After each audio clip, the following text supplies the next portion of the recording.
اعوذ باللہ من الشیطان الرجیم بسم اللہ الرحمن الرحیم۔ شروع کرتی ہوں اللہ تبارک تعالیٰ کے پاک نام سے جو بڑا مہربان نہایت رحم کرنے والا ہے۔ پیارے دوستو، آج کی سٹوری میں حاتم طائی کے بارے میں بتاؤں گی کہ حاتم طائی کوئی افسانوی کہانی کا کردار نہیں بلکہ حقیقی تاریخی شخصیت ہے جو 6 صدی عیسوی میں یمن کے طے قبیلے کا سردار تھا۔ حاکم کا پورا نام حاتم بن عبداللہ بن سعد ابن اعظم الطائی تھا۔ حاتم کی ماں نہایت ہی دولت مند اور سخی خاتون تھی جن کی وفات کے بعد حاتم کے بھائیوں نے اس کا مال روک لیا اور حاتم پر بے شمار ظلم ڈھائے۔ حاتم کو سخاوت وراثت میں ملی تھی، یہی وجہ تھی کہ وہ جوان ہو کر نہایت ہی سخی شخص ثابت ہوا۔ حاتم نے سخاوت میں اس قدر مبالغہ کیا کہ جب وہ بچپن میں دادا کے پاس رہا کرتا تھا، جب اس کی ماں وفات پا گئی تھی، اس وقت وہ اپنے دادا کے پاس رہا کرتا تھا۔ اس وقت وہ اپنا کھانا لے کر باہر نکل جایا کرتا تھا، اگر کوئی مل جاتا تو ساتھ مل کر کھانا کھا لیتا ورنہ کھانا نہ کھاتا۔ یوں حاتم پورے عرب میں مشہور ہوا اور اس کی سخاوت کے چرچے عام ہو گئے۔ کچھ لوگوں نے حاتم کی سخاوت کے بہت سے قصے کر لیے، لیکن اس کے باوجود حاتم کی سچی حقائق اس کی سخی شخصیت کی دلیل ہے۔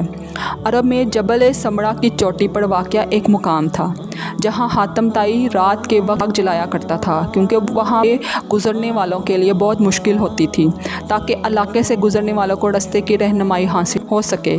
اس مقام کو آج حاتم طائی کا آتش دان کہتے ہیں۔ یہ علاقہ آج بھی آثار قدیمہ کی حیثیت رکھتا ہے۔ ابن عربی کے مطابق حاتم ہر میدان میں کامیاب ہوتا تھا، خواہ وہ جنگ ہو، مقابلہ ہو، کھیل ہو یا سخاوت ہو۔ زمانہ جاہلیت میں ماہ رجب کا چاند بہت ہی مقدس مانا جاتا تھا، لہٰذا جب رجب کا مہینہ شروع ہوتا تو حاتم طائی ہر روز 10 اونٹ ذبح کرتا اور لوگوں کو کھانا کھلاتا تھا۔ یوں تو حاتم کے سخاوت اور فراخ دلی کے بہت سے قصے ہیں، لیکن چند ایک جو بہت ہی مشہور ہے کہ روم کے بادشاہ قیصر کے دربار میں ایک دن حاتم طائی کی سخاوت کا تذکرہ ہوا۔ ایک شخص نے بتایا کہ حاتم کے پاس بہت عمدہ نسل کے گھوڑے ہیں جو نہایت ہی خوبصورت ہیں۔ حاتم کی تعریف سن کر بادشاہ نے کہا، جب تک کسی آدمی کو آزمایا نہ جائے اس وقت تک اس کے بارے میں کوئی رائے قائم کرنا عقل کے خلاف ہے۔ بادشاہ نے کہا، جاؤ اور حاتم کی سخاوت کے بارے میں ہمیں معلومات فراہم کرو، اس سے کوئی ایسی چیز طلب کرو جو اس کی نظر میں سب سے زیادہ قیمتی ہے۔ درباری نے کہا کہ حاتم کے لیے سب سے زیادہ عزیز اور قیمتی اس کا تیز رفتار گھوڑا ہے، لہٰذا بادشاہ نے یہ حکم دیا کہ حاتم سے اس کا گھوڑا مانگو اور میرے پاس لے کر آؤ۔ لہٰذا وزیر کے درباری کئی منزلیں طے کرتے ہوئے رات کے وقت حاتم طائی کے گھر پہنچے۔ جب وہ وہاں پہنچے تو موسلا دھار بارش ہو رہی تھی۔ ایسے خراب موسم میں گھر سے نکلنا نہایت ہی مشکل تھا، لہٰذا مہمانوں کے کھانے کا انتظام کرنے کے لیے حاتم نے اپنے ہی گھوڑے کو ذبح کر دیا تھا اور دسترخوان پر لذیذ بھنا ہوا گوشت پیش کیا۔ صبح کے وقت جب بارش تھمی تو ان وزیروں نے کہا کہ ہمارے بادشاہ کے سامنے آپ کے گھوڑے کی بہت تعریف کی گئی ہے، بادشاہ چاہتا ہے کہ آپ اپنا گھوڑا بادشاہ کی خدمت میں بطور نذرانہ پیش کر دیں۔ وزیر کی بات سن کر حاتم نہایت ہی افسوس کے ساتھ کہنے لگا کہ وہ گھوڑا تو میں نے آپ کو رات میں ہی کھلا دیا تھا۔ وزیر نے کہا، ہمارے بادشاہ کے سامنے آپ کے گھوڑے کی بہت تعریف کی گئی تھی، یہ بات اگر بادشاہ سنے گا تو وہ آپ کی سخاوت کا بھی قائل ہو جائے گا۔ سن 538 عیسوی میں حاتم کی وفات ہوئی۔ حاتم کی وفات کے بعد اس کا بیٹا عدی طے قبیلے کا حاکم بنا۔ وہ 9 ہجری میں مسلمان ہوئے۔ ان کے اسلام لانے کا بہت ہی مشہور واقعہ ہے جو میں آپ کو بتانے جا رہی ہوں۔ حاتم پہلے ایک عیسائی تھا۔ عدی اپنے قوم کا سردار تھا۔ قوم پیداوار اور مال و غنیمت کا چوتھائی حصہ اس کے نظر کیا کرتی تھی۔ انہیں مسلمانوں سے سخت دشمنی تھی کیونکہ وہ عیسائی تھے اور اسلام کو عیسائیت کا دشمن سمجھتے تھے۔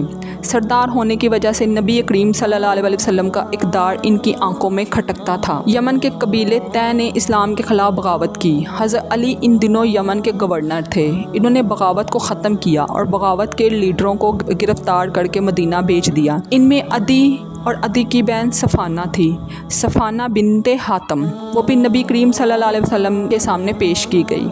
انہوں نے کہا کہ میں سخی حاتم طائی کی بیٹی ہوں، میرا باپ بھوکوں کا پیٹ بھرتا تھا اور غریبوں پر رحم کرتا تھا۔ اس پر نبی کریم صلی اللہ علیہ وسلم نے فرمایا، تیرے باپ میں مسلمانوں کی جیسی خوبیاں تھیں، اگر تیرا باپ مسلمان ہوتا تو یقیناً ہم اس پر رحم کا معاملہ ہی فرماتے۔ حضور اکرم صلی اللہ علیہ وسلم نے حکم دیا کہ اس لڑکی کو رہا کر دو کیونکہ اس کا باپ ایک اعلیٰ اخلاق کا مالک تھا اور اللہ اعلیٰ اخلاق والوں کو پسند فرماتا ہے۔ لہٰذا نبی کریم صلی اللہ علیہ وسلم کے اس احسن سلوک سے متاثر ہو کر عدی اور اس کی بہن نے اسلام قبول کر لیا تھا۔